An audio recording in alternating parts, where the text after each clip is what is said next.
मेरे पति ने कई सालों से एक कमरा बंद करके रखा था और हमेशा ही मेरे पूछने पर कहते कि जब तुम बेटे को जन्म दोगी तो उस दिन मैं तुम्हें सरप्राइज दूंगा। मैं कई सालों से बेऔलाद थी। 20 साल बाद मैंने बेटे को जन्म दिया तो मेरे पति बहुत खुश हुए। वो जश्न मनाना चाहते थे, इसीलिए मुझे कहा कि दुल्हन बनकर तैयार हो जाओ। जब मैं तैयार हुई तो वो मेरा हाथ पकड़कर उस कमरे में ले गए जो कई सालों से बंद था। अंदर कमरे में कदम रखते ही मेरी रूह कांप गई, क्योंकि अंदर तो इस दुनिया में ऐसा भी होता है। मुझे ये बात उस दिन पता चली जब मैंने एक बेटे को जन्म दिया। वो दिन हमारी खुशियों का दिन था, पर मेरे पति ने तो उसके बदले एक कमरे में कुछ ऐसा रखा था कि मेरी पूरी जिंदगी बदल गई। मेरा नाम सीमा है और मैं जो आपको कहानी सुनाने जा रही हूँ बिल्कुल भी मामूली नहीं है। हम 6 बहनें थी। मेरे पिताजी को बेटे का बहुत शौक था। पहली बेटी पर तो चलो खुशी मना ली कि इसके बाद बेटा हो जाएगा, लेकिन बेटा कभी पैदा हुआ ही नहीं और हर बार उसकी जगह एक बेटी आ जाती, जिस कारण मेरे पिताजी खानदान में बेइज्जत हो जाते। जब मैं पैदा हुई तो पिताजी ने मेरी माँ को बहुत मारा था। वो बेचारी चीखती रही कि लड़की पैदा होने में भला उसका क्या कसूर है, पर पिताजी उनको मारते ही रहे और कहते कि इसमें तुम्हारा ही कसूर है, तुम बेटियां पैदा करके मुझे जलाती रहती हो। उस समय मैं 1 या 2 घंटे की रही होंगी जब मेरा बाप मेरे ही सामने मेरी माँ को जानवरों की तरह मार रहा था। तब मुझे कोई खबर भी नहीं थी कि मैं इस दुनिया में कौन सा तूफान ला चुकी हूँ। मैं दूध के लिए बिलख रही थी। मेरे रोने की आवाज़ से माँ तंग थी और सोच रही थी कि मैं हमेशा के लिए चैन की नींद सो जाऊं। लेकिन किस्मत से वहाँ उसी समय पुलिस आ गई। अस्पताल वालों ने जब मेरे बाप को ऐसा व्यक्ति बना देखा तो उन्होंने तुरंत पुलिस को फ़ोन करके मेरे बाप को जेल में भेज दिया। दूसरी तरफ मेरी माँ अपने बाल बांधती हुई मुझे कंबल में लपेट कर वहाँ से निकल आई। हमारे घर में कोई भी कमाने वाला नहीं था। पीछे हम 6 लड़कियाँ और अकेली माँ, और हाथ में कुछ भी नहीं था कि उसके भरोसे ही जीने की आस बनती। शायद हम भूखा रहना शुरू कर देते, लेकिन किस्मत को हम पर रहम आ गया और पिताजी 2 दिन बाद रिहा होकर घर वापस आ गए। पिताजी तो वापस आ गए, लेकिन उस दिन के बाद हमने रोज अपने मरने की दुआ मांगी। पिताजी का रवैया सबसे बड़ी बहन के साथ अच्छा था, लेकिन हम 5 बहनों के साथ ऐसा सलूक होता था कि दिन में कई बार मरते और कई बार जीते थे। पिताजी की कमाई इतनी बहुत ज़्यादा नहीं थी। वो जितना भी कमाते थे उसमें ही हम सभी को गुजारा करना पड़ता था। बाकी सभी बहनें बड़ी हो चुकी थी, पर पिताजी को मुझसे पता नहीं कौन सी दुश्मनी थी। वो मेरी शक्ल देखते ही मुझे मारते, मेरे बाल उखाड़ देते और मुझे दीवार की तरफ धक्का भी दे देते। और तो और अगर मैं कुछ खा रही होती तो मुझसे वो भी छीन लेते। वो बहुत मुश्किल दौर था। मेरी बड़ी बहन अभी 16 साल की थी और पिताजी ने उसकी शादी एक बूढ़े आदमी से कर दी। उस दिन मेरा बाप बहुत खुश था। मेरी बहन ने बहुत विनती की कि मेरी शादी इस बूढ़े के साथ मत करो, लेकिन मेरे बाप ने एक न सुनी और दहेज ना देने के लालच में उसकी शादी कर दी। वो 55 साल का बूढ़ा शादी के दिन पता नहीं अपने आप को क्या समझ रहा था। उसने पिताजी को 30,000 रुपए भी दिए थे, जिनको जेब में डालकर पिताजी सारी शादी में उस जेब के ऊपर हाथ रखकर घूमते रहे। माँ ने हम सभी 5 बहनों को एक कमरे में बंद कर दिया था और सख्ती के साथ कहा था कि विदाई से पहले कोई भी कमरे से बाहर न निकले।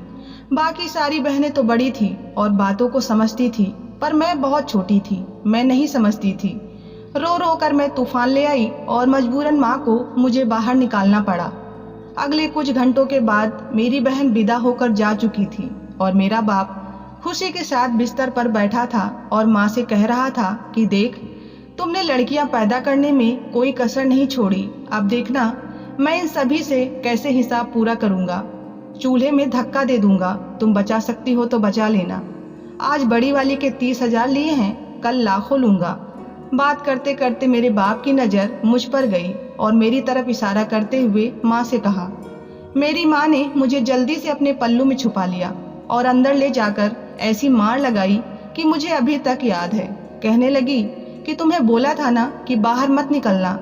जब बेच देगा तेरा बाप तुम्हें तो फिर पड़ी रहना किसी घर में, और तुम्हारी माँ तो इन्हीं गमों में मर जाएगी।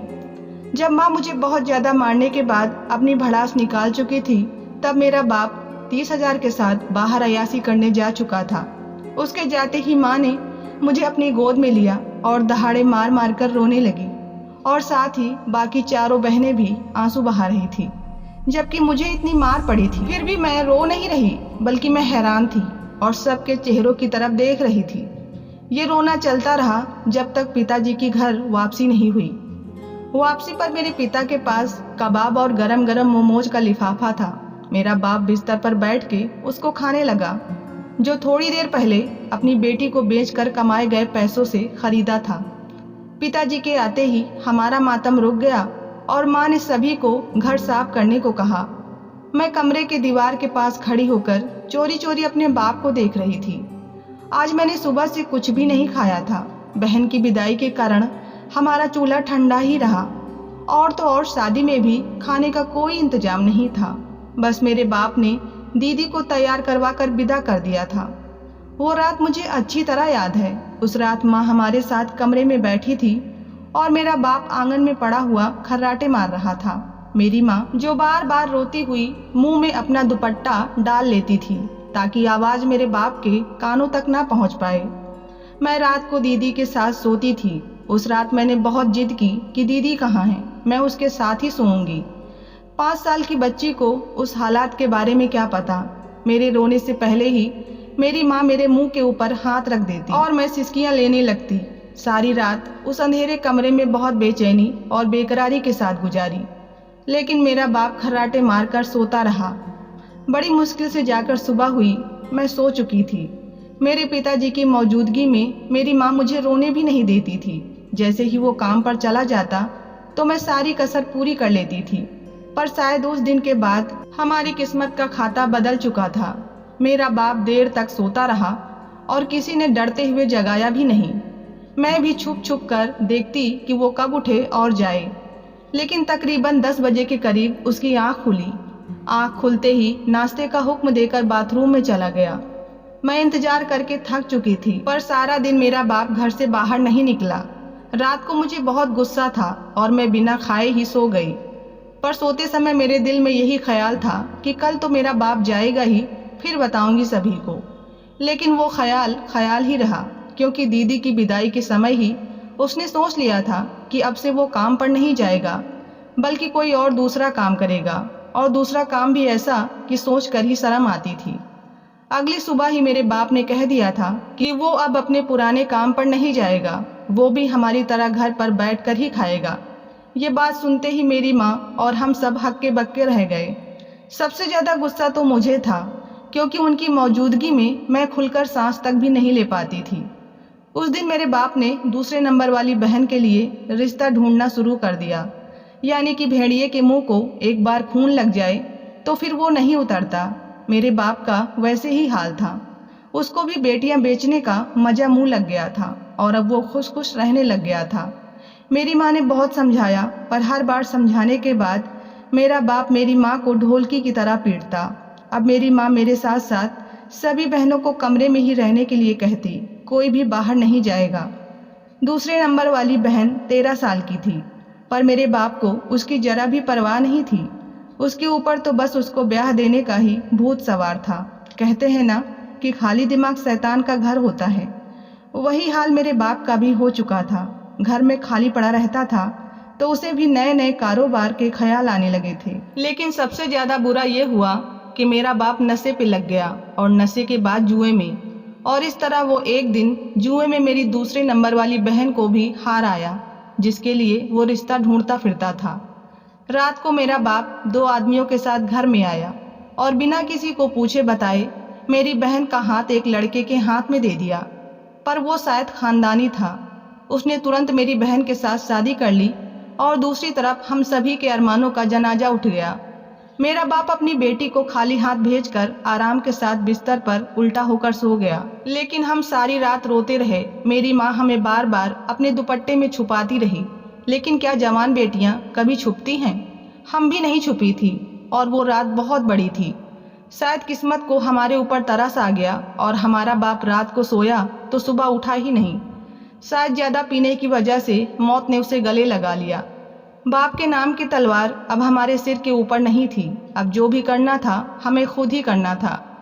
तीसरे नंबर वाली बहन और मेरी माँ लोगों के घर की सफाई का काम करती और मुझसे बड़ी बहन को किसी औरत के पास छोड़ा गया था, क्योंकि वो औरत घर में अकेली रहती थी।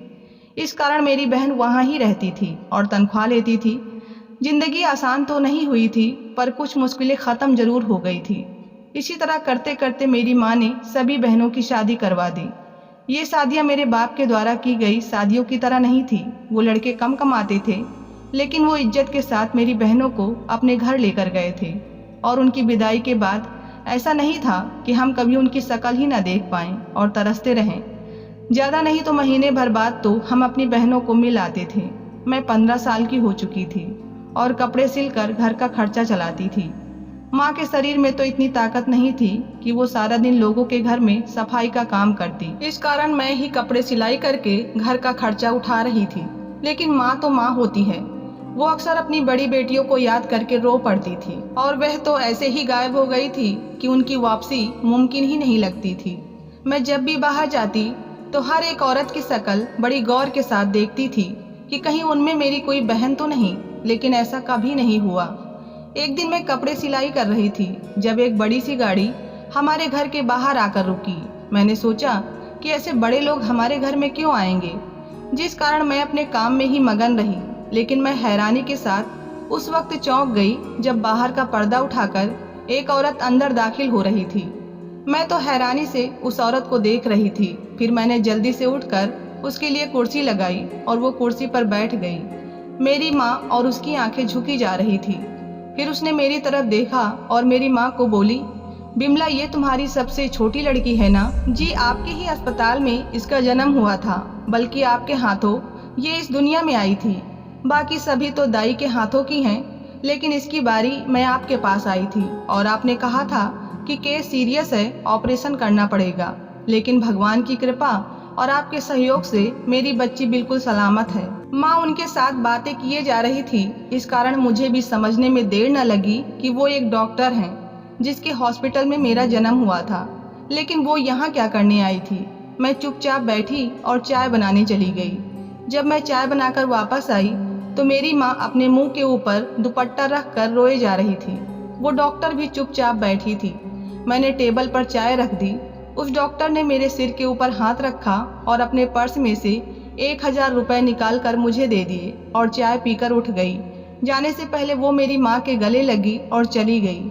पता नहीं माँ क्यों रो रही थी और मैडम ने इतने पैसे क्यों दिए थे। मैंने माँ से पूछा कि क्या हुआ माँ, सब ठीक तो है ना? ये डॉक्टर मैडम यहाँ क्यों आई थी? मेरी माँ मेरी तरफ देखकर हंसने लगी और बोली, वो तेरे लिए रिश्ता लेकर आई थी, अपने भांजे का। उसके माँ बाप नहीं हैं। मुझे बहुत हैरत हुई कि मैं तो इतनी खूबसूरत भी नहीं और फिर इतनी अमीर औरत मेरे लिए रिश्ता लेकर क्यों आई। बहुत सारी कड़ियाँ जोड़ने की कोशिश की पर कुछ भी हासिल न हुआ। माँ बहुत खुश थी, उसकी तारीफ करती और फिर माथे पर हाथ मारते कहती, लो मैं भुलक्कड़ हो गई हूँ, वो तुम्हारी सास है, तुम भी उनकी खूब सेवा करना, उनको किसी शिकायत का मौका ना देना। फिर 1 महीने बाद ही मेरी शादी हो गई और मैं अपने ससुराल चली गई।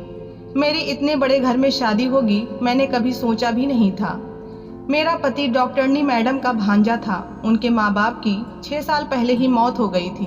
वो तब से लेकर अब तक अपनी मासी के पास ही रहते थे। माँ तो जैसे मेरी शादी के इंतजार में ही जी रही थी।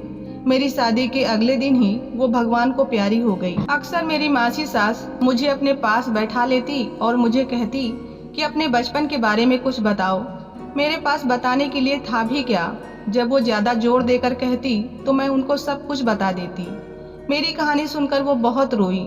अचानक एक दिन उनकी भी मौत हो गई। डॉक्टर के मुताबिक कोई गम उनको अंदर ही अंदर खाए जा रहा था। मैं अपने पति को पूछती कि वो तो बहुत खुश रहती थी, फिर ऐसा कौन सा गम था जो उनको अंदर ही अंदर खाए जा रहा था। मेरी बात सुनते ही मेरा पति दूसरे कामों में लग जाता। मैंने भी कभी इतना ध्यान नहीं दिया था। हमारे घर में एक कमरा था जिसके बारे में मेरे पति ने पहले दिन से ही मुझे कह दिया था कि कुछ भी हो जाए पर उस कमरे में नहीं जाना। ये तुम्हारे लिए एक सरप्राइज है। जब तुम मुझे एक बेटा दोगी तो फिर मैं खुद तुम्हें उस कमरे में लेकर जाऊंगा। मैं बहुत बेचैन थी पर अपने पति की बात का मान भी रखना था। इस कारण मैं शांत हो जाती और अपने बेटे के लिए दुआ करने लगती। मेरी शादी को 2 साल हो गए थे पर मुझे औलाद न हुई। फिर मुझे डर लगने लग गया कि कहीं औलाद ही ना हुई तो मेरा पति मुझे छोड़ के चला गया तो, या फिर मेरे साथ भी मेरी माँ जैसा ही गंदा सलूक ना हो जाए। मैं बेटे के लिए तरह तरह के उपाय करने लगी, पर उसके साथ कुछ भी ना हुआ, ना बेटी और ना ही बेटा। मैं तो अभी उम्मीद ही छोड़ चुकी थी।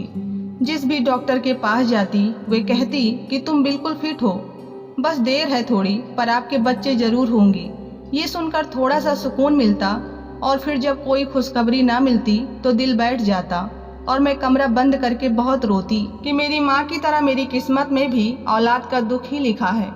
देखते ही देखते मेरी शादी को 20 साल हो गए। जब हमें ये खुशखबरी मिली, मेरे पति ने पहले भी मुझे किसी भी कमी का एहसास नहीं होने दिया था, और अब तो रात दिन मेरा बहुत ख्याल रखते थे। जब मेरा बेटा पैदा हुआ तो मेरे पति बहुत खुश थे। उन्होंने मुझे दुल्हन की तरह तैयार होने के लिए कहा, क्योंकि वो एक जश्न मनाना चाहते थे। मैं भी बहुत खुश थी। एक तो आज मुझे बेटी की खुशी थी, और दूसरी आज मैं उस कमरे में जाने वाली थी जहां मेरे लिए सरप्राइज रखा हुआ था। जब मैं तैयार हुई तो मेरे पति मेरा हाथ पकड़कर उस कमरे में ले गए, लेकिन कमरे में जो देखा वो देखकर मेरी रूह तक कांप गई, क्योंकि अंदर कुछ और नहीं बल्कि एक मर्द बिस्तर पर पड़ा हुआ था, जो देखने में नॉर्मल नहीं लग रहा था। मैं घबरा के अपने पति की तरफ देखने लगी और इशारे के साथ पूछा कि ये कौन है, जिस पर मेरे पति ने कमरा बंद कर दिया और मुझे उसके पास ले गए। जब मैंने गौर के साथ देखा तो मुझे एक पल के लिए वो आदमी मेरे बाप की तरह लगा, लेकिन वो मेरा बाप नहीं था। मैंने अपने पति से कहा कि बताओ ये कौन है। मेरा दिल बहुत घबरा रहा था। मेरे पति बोले, ये तुम्हारा भाई है। मुझे बहुत बड़ा झटका लगा। मैं कभी उस आदमी की तरफ देखती और कभी अपने पति की तरफ। मेरे पति ने जो मुझे सच्चाई बताई वो मेरी शरीर से आत्मा को निकालने के लिए काफ़ी था। मेरे पति बोले, ये तेरा जुड़वा भाई है। जिस अस्पताल में तुम्हारा जन्म हुआ था वो मेरी मासी का ही अस्पताल था। तुम्हारी माँ का केस भी उन्होंने ही किया था। मेरी मासी की कोई औलाद नहीं थी, इस कारण उन्होंने तुम्हारी माँ के बच्चों के ऊपर खुदगर्जी दिखाई। जब तुम पैदा हुई तो तुम्हारे साथ एक बेटा भी इस दुनिया में आया था। मेरी मासी ने बेटे को छुपा लिया और तुम्हारी माँ से कहा कि बेटी हुई है। एक खेल उन्होंने तुम्हारी माँ के साथ खेला और दूसरा किस्मत ने उनके साथ, क्योंकि वो बेटा सामान्य बच्चों जैसा नहीं था। वो हर समय चुपचाप रहता। डॉक्टरनी मैडम को यकीन आ गया था कि ये उनको सजा मिली है, क्योंकि जन्म के समय बच्चा बिल्कुल ठीक था। वो उस बच्चे को विदेश में लेकर गई थी और बहुत इलाज करवाया, लेकिन वो ठीक नहीं हुआ। इस दौरान उनकी बहन यानी मेरी माँ की भी मौत हो गई। मैं मासी के पास आ गया। वो अपने पाप को कुछ कम करने के लिए तुम्हारे लिए अपने भांजे का रिश्ता लेकर गई थी। उन्होंने मुझे कहा था कि मेरी मौत के बाद जब तक तुम्हारी औलाद नहीं होती तुम अपनी पत्नी को सच्चाई नहीं बताओगे। ये कहकर वो कमरे से बाहर चले गए। मैं हक्की बक्की खड़ी होकर अपने भाई की तरफ देख रही थी, जिसके पीछे मेरे बाप ने अपनी जवान बेटियों को बेच दिया था, और इसी वजूद के कारण हमें पता नहीं क्या क्या जुल्म बर्दाश्त करने पड़े। अगर यही वजूद मेरे बाप के सामने होता तो हमारी किस्मत क्या अलग होती। मुझे समझ नहीं आ रहा था कि मैं इस बात की खुशी मनाऊं या दुख, क्योंकि जो जो हमारे साथ होना था वो तो हो चुका था। कहानी पसंद आई हो तो वीडियो को लाइक करें, चैनल को सब्सक्राइब करें। मिलते हैं नई कहानी के साथ, तब तक के लिए धन्यवाद।